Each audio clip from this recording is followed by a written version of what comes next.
Welcome to The Explainer. Today, we're going to tackle something huge. Artificial intelligence isn't just another gadget. It's something that's making us question what it even means to be human. We're going to look at how our education, and maybe even our own sanity, has to change to keep up.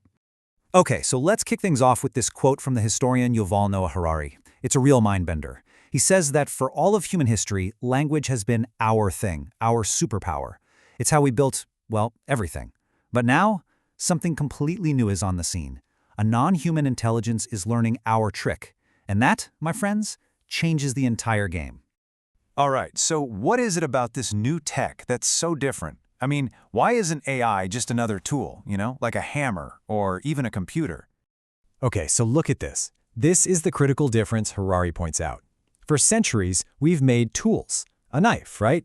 It does what you tell it to. End of story. But AI, that's an agent. It can make its own decisions. It can come up with new ideas. It can learn, adapt, and yeah, it can even lie to you.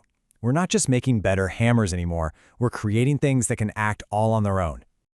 So if AI is mastering language and thinking, what does that do to us? Well, all the things we thought made us special start to look a little shaky. And the first place this crisis really hits?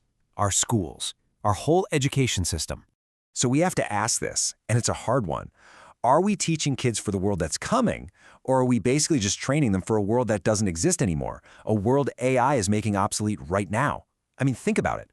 For the first time maybe ever, we genuinely have no clue what the job market will look like in 10 years, or even 5. For so long, we've pushed these specific cognitive skills.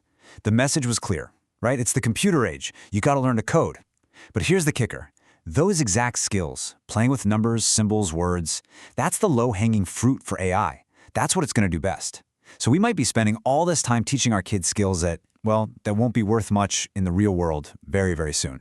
Okay, but it's not just about jobs. There's an even deeper, maybe scarier challenge here.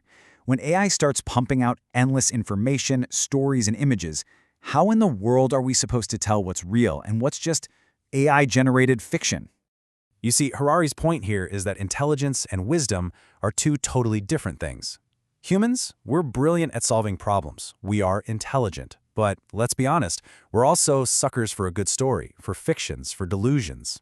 So, if we're building an AI that's way more intelligent than us, we have to face the very real possibility that it could also be super delusional. It could create and spread fictions on a scale we can't even comprehend. So that brings us to the big question. What do we do? Well, if AI is going to handle all the heavy cognitive lifting, then our whole approach to education has to do a 180.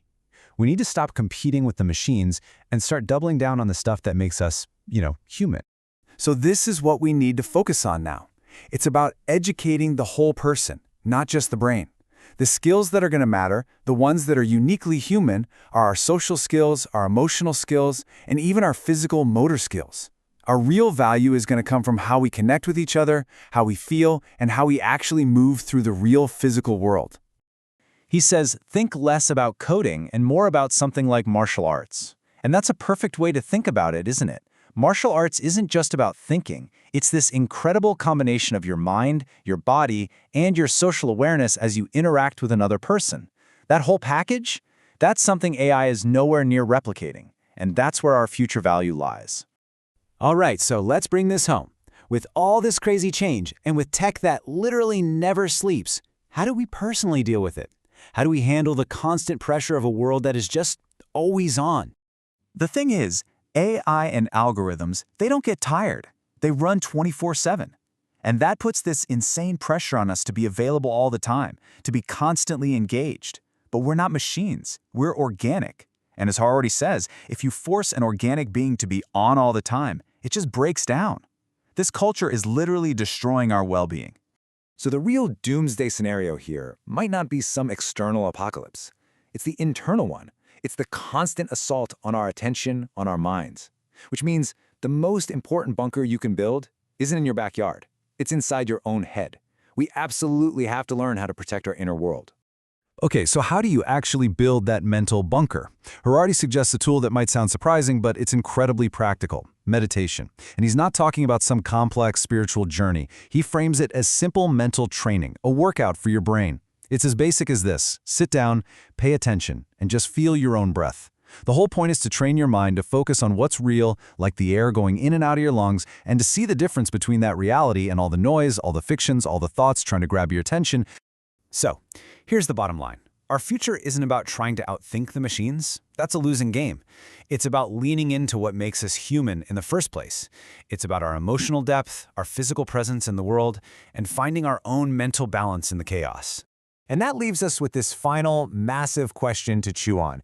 As AI masters language, our old superpower, what are we going to value that can't be put into words? In this new age, our biggest challenge, but also our biggest opportunity, is to find and truly appreciate all the parts of being human that go way beyond just logic and language.